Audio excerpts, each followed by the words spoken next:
today on Theme Park Facts, we're going golfing with that.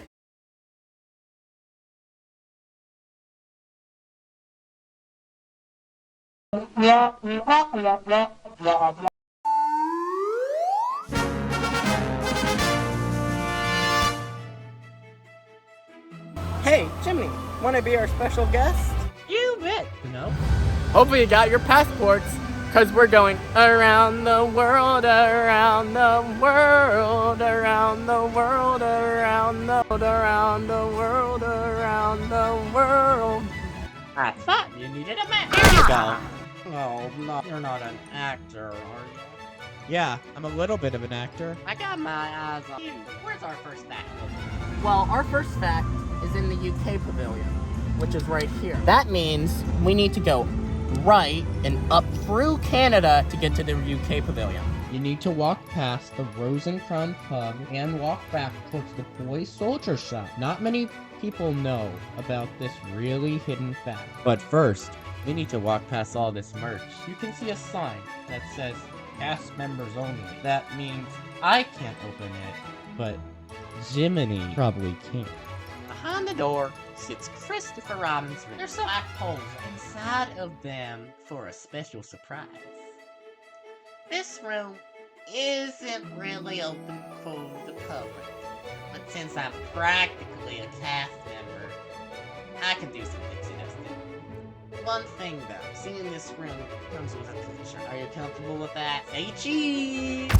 Thanks, Pooh! Reminds me of my childhood. Our next fact, we're on Theme Park Facts.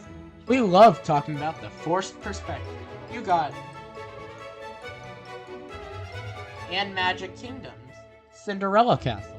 But the surprising one that's on that list. In France. Now, tell the truth.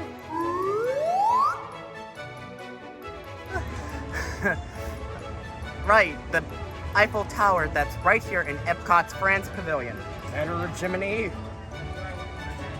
Keep it up. You're 2 steps closer to becoming a real bowl. But I'm not Pinocchio. As I was saying, About the Eiffel Tower, Epcot's version is a 1/10 scale replica of the real one in Paris. You may be asking yourself, how does the forced perspective work? Well, I have the answer. It sits atop the Impressions de France showbuilding, giving you the impression the tower is off in the distance. Another way to check is the My Disney Experience app. Go to Epcot and select the map, and you can see a pretty clear picture of what it looks like from the sky. Wait, Pinot, you ready for our next fact? yes, our next fact is in Epcot's Germany. But I'm not carrying on. Walk back towards the beer garden restaurant, but use the right entrance, where you can order your bratwurst. But don't walk into the bratwurst line. That's not our fact. Although their bratwursts are good, you see a giant mural painted on one wall that looks like it really wasn't intended to be there. When the Germany Pavilion was being built, it was intended to have a boat ride, much like It's a Small World, living with the land. The Grand Fiesta Tour Frozen ride. The ride would have been called the Rhine River Cruise, but plans were shelved after Epcot opened in 1982. This is roughly where the entrance would have been, and the track layout would have most likely looked like this. Hey, Pinocchio, ready for the last fact? How many times do I need to tell you? I'm not Pinocchio. I'm just a guy who portrayed him in a shark show. Story of my life. For our last fact, I got from a former Disney cast member. Are you gonna tell him the rest? I don't think that's entirely necessary. I don't think they need to know all that. Oh, you mean the part that she was your high school Spanish teacher? Oh, wow. Now, since the cat's out of the bag, yes, she was my high school Spanish teacher. Thinking of Spanish, we're in Epcot's Mexico Pavilion. As you walk into the Mexico Pavilion, you realize there's not much space to sit down like anywhere. Then you notice the seating inside of the La Cantina restaurant. Then you see a very crowded eating area. There are seats, just not a lot of them. Well, my Facketeers, that was all intentional on Disney's part. They are really good at, well, Let me share this whole new world with you. you may be wondering why there are not a lot of seats.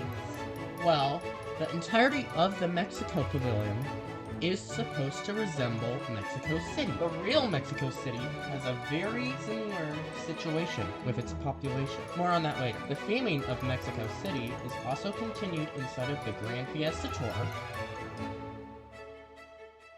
with beautiful architecture, shops, food, and the Grand Fiesta Tour boat ride, all located inside of that indigenous pyramid, smack dab in the middle of it. Remember what I said about population? Well, I'm taking you back to your high school Spanish classes for just a quick sec. If you remember when your teacher talked about Mexico City, they would say something like, Mexico City has a very high population. so that explains the seating. But wait, there's more. And coincidentally, with the high amount of guests Epcot typically gets daily, can make this fact even more. That reminds me. Hey, Jiminy. Why aren't you mad at the kingdom? Don't worry, I got someone covered for me. Well, I want to say a special thank you to our special guest, Jiminy Cricket, and to Mrs. Alvarado, who was my high school Spanish teacher, for giving me the last fact. That's all from Theme Park Facts. See ya real soon.